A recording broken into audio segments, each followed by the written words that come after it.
આ તો અમદાવાદના પૂર્વ કોર્પોરેટર કે જે વિવાદમાં આવ્યા છે, બોગસ ખેડૂત બનીને તેમણે જમીન ખરીદી, જમીન કૌભાંડનો તેમના પર આરોપ છે। તેવામાં તસ્લીમ તિરમિઝી જેમને કોર્ટમાં રજૂ કરવામાં આવ્યા છે। કપડવંજ કોર્ટ દ્વારા 2 દિવસના રિમાન્ડ પણ મંજૂર કરવામાં આવ્યા છે।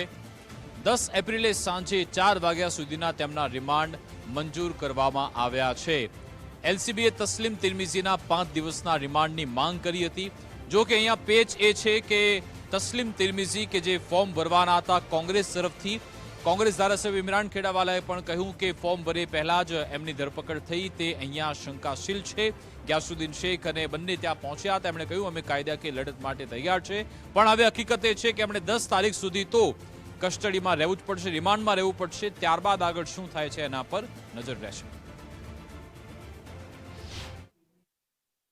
તો એ અન્વયે પુનાદરા ગ્રામ પંચાયત ના તલાટી મંત્રી ઈશ્વરભાઈ ઓડે ફરિયાદ આપેલી છે 00/72/2025।